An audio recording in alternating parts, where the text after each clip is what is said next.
Good morning, good afternoon, good evening, wherever you are in the world. This is Grace, and today I am going to talk about my small leaf Hoyas.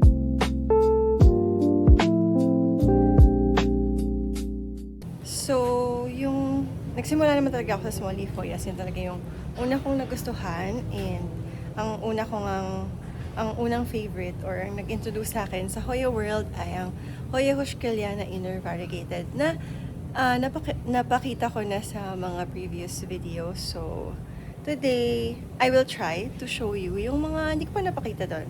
So, ilan din sa mga nabanggit ko ay mga Laconosas. So, small leaf Hoyas din yun. So, quick run through sa mga Laconosas na napakita ko na before. Run through and updated photo sa mga ilan. And then, papakita ko na lang and ikikwento ko na lang yung hindi ko pa napakitang Laconosa before kasi nabili ko to after that video. So, first is this Hoya Laconosa Queen Midori. So, medyo sa paningin ko, similar siya sa Illumi, which napatay ko na, no? A few days after that video, nawalan ako ng yung pot, specific pot na yon ay na deads. But I still have some propagations naman.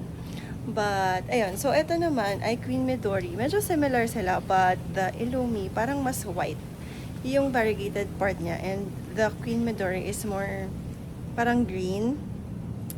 As inner variegated siya, pero may ilang dahon na parang may green din sa gitna.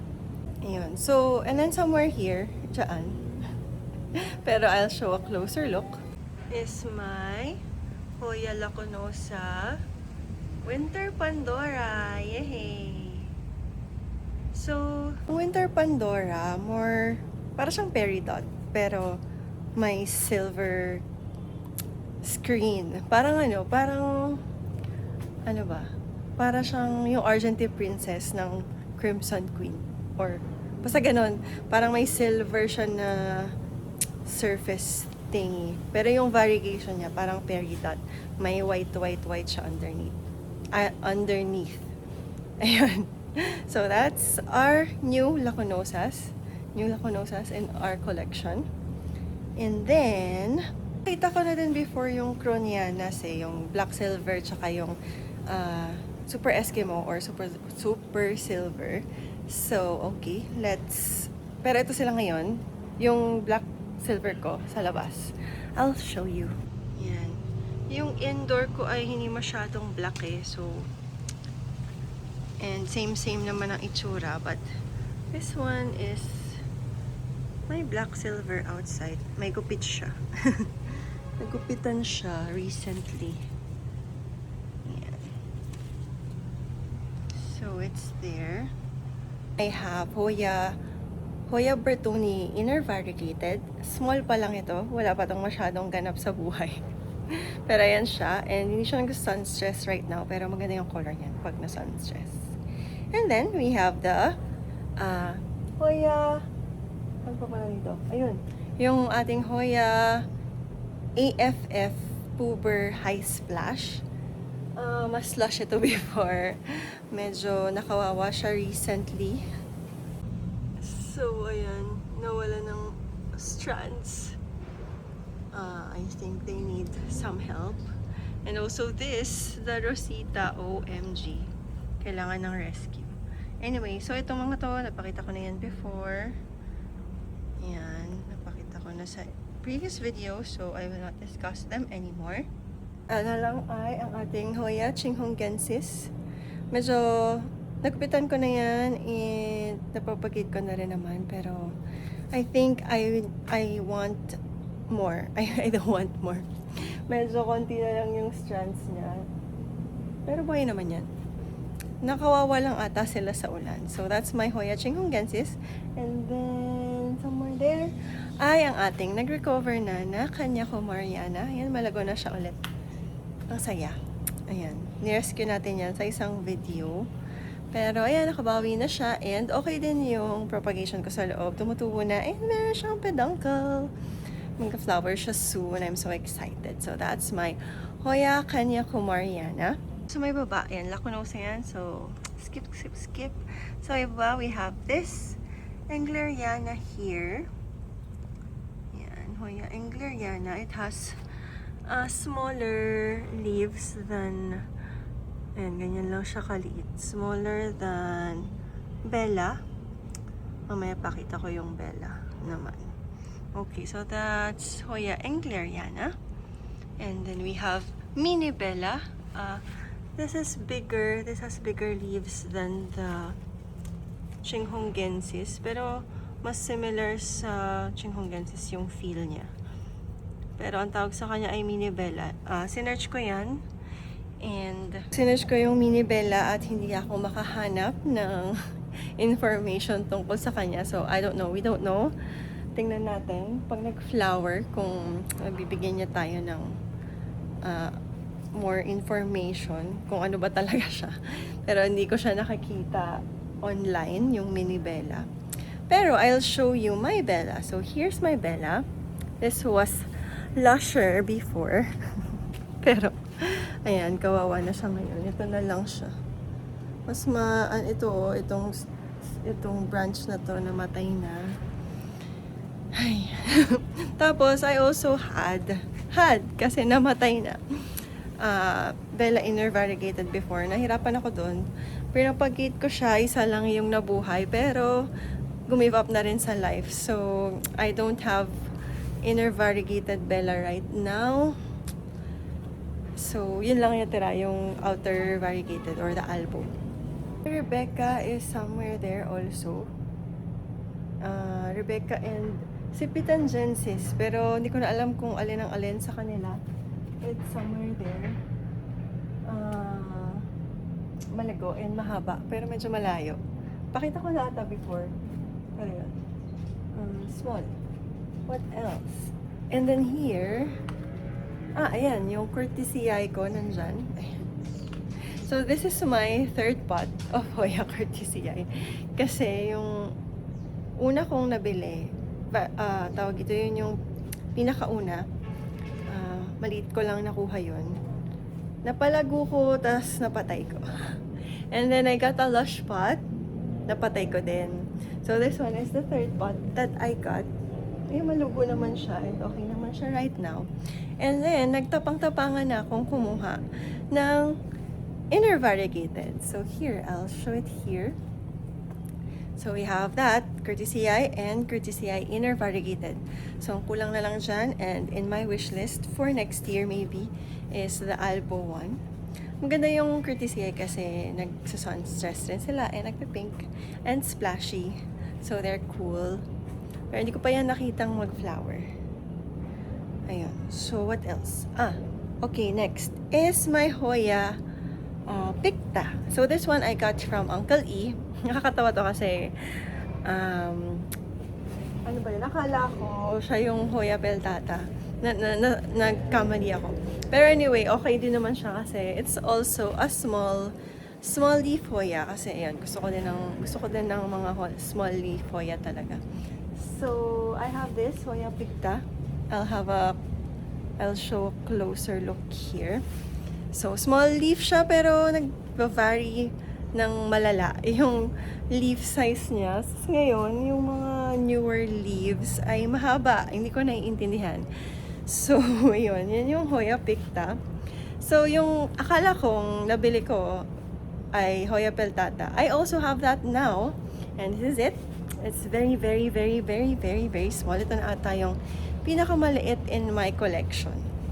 Hoya peltata. So, I have a lush pot outside, and then I also have a propagation in pond indoors. I'll show it here. Cute yan. Tapos nakakita ko yung mga iba, binoboard nila. As, yun, cute din yung mga ganun-ganun, pinapagapang sa board. Very, very small one is this. This is my Hoya SP Papua. So, this one I got from Indo. Malash naman siya nung nabili ko. A bit tricky to propagate. Pareha sila nung peltata. Wider or mas malaki yung pagkabilog nung leaves ito than the peltata, but manipis. Yung peltata medyo mas succulent yung leaves niya. Hindi ko pa rin to nakitang mag-flower, pero ang dami niyang peduncles. So I also have a pot inside. So naging successful naman sa pag-propagate nito sa pond. Yan, okay naman siya, lumalago na din. Ayan, nilagay ko siya sa isang cutesy trellis na nabili ko lang sa Lazada. If you're interested in that, I will put a link below if you want to get that also for yourself and your small leaf Hoya propagations. Ayun, so ano pa bang hindi ko napakita? This one is not so small compared to the peltata and the IM08, but it's small. Small siya sa pamantayan ng ano ba? Ano nga pa to? Wala, nakalimutan ko. Pero maliit siya. This is Hoya Snow Lotus. Tama ba yung alala ko? Yun. Basta hindi siya kasing laki ng leaves compared to other varieties niya or yung regular size ng halaman nito. Which reminds me also of this carnosa, which I've already shown before. So ito yung pinakamaliit na leaves sa mga carnosas na meron ako. This is Hoya carnosa Hollyiana, and it has grown since I've last shown you. So ito siya ulit ngayon. Gusto ko lang ipakita kasi nga medyo marami na siyang naidahon. Ang saya. Okay, so next, last two. So I have this Hoya spectatissima. So I have a lush pot outside, and this is my second pot of spectatissima. Yung first na mother plant ko ay na-deads na, but I have some propagation indoors na nasa pond, and matagal na yon, pero hindi pa rin siya nag-new leaf. So, ayan, nainip na tayo, kumuha na ako ng lush. Pero nakita niyo na to sa isang unboxing. So, ito siya. And then, I also have Hoya AFF serpens. I don't have the serpens. So, ito, serpens. This is succulent, like the picta. Medyo mas magkasing laki sila. Around magkasing laki sila ng size ng, picta, ng peltata. Pero mas succulent itong AFF serpens. So, di pa ako nakita ng actual serpens. Pero yon, si peltata and this one, AFF serpens, yung pinakamaliit na leaf na Hoya na meron ako sa collection ko. So, that is it. I think that's all ng aking small leaf Hoya collection. Well, yun yung naalala ko. Sana wala akong na-miss. Sobrang dami nila. Pero since, ayan, hindi ako masyadong ready for this. Pero nilista ko lang yung naalala ko. Pero yan yung aking small leaf Hoyas na naalala. Kung may nakalimutan man ako, idadagdag ko na lang sa next part ng series na ito. But that's all of my small leaf Hoyas for today. I hope you enjoyed, and comment kayo kung anong nadagdag sa wishlist nyo from this. Ayun, what's your favorite? Gusto nyo rin ba ng small leaf Hoyas? Ako gusto ko ng small leaf Hoyas. Yan, isa sa mga requirement. So some other people, they like big leaves and veiny leaves. My friends like them. Ako gusto ko ng small leaf kasi gusto ko yung parang nagda-drape and nagka-curtain effect. Ayan, yung mga ganyan, mga bumabagsak-bagsak. Ayan, yung mga peg natin. Tapos yung mga nagsa-sunstress. Ay, OMG, may nakalimutan ako. Ito, okay. So this is my may nakalimutan ako. So that is microdwarf. Ano ba yan? Yung talagang maliliit pa talaga.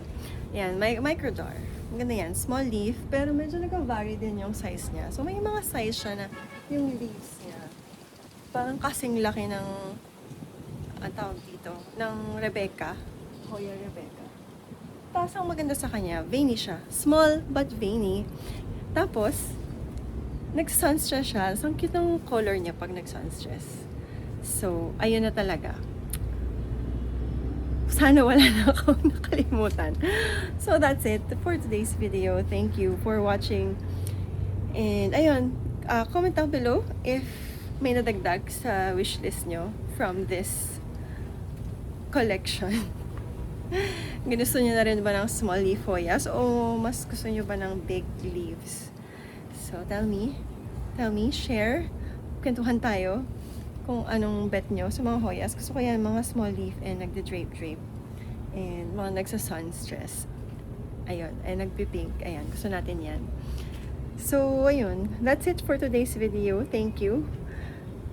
Hindi ko alam kung gaano kahaba na tong video na to, but try kong mag-edit ng mabilis kasi Sunday ngayon and ito yung goal ko dapat Sunday ma-publish. So, titawag na ako ng aking anak. Anyway, so that's it for today's video. Thank you for watching. Thank you for growing with me.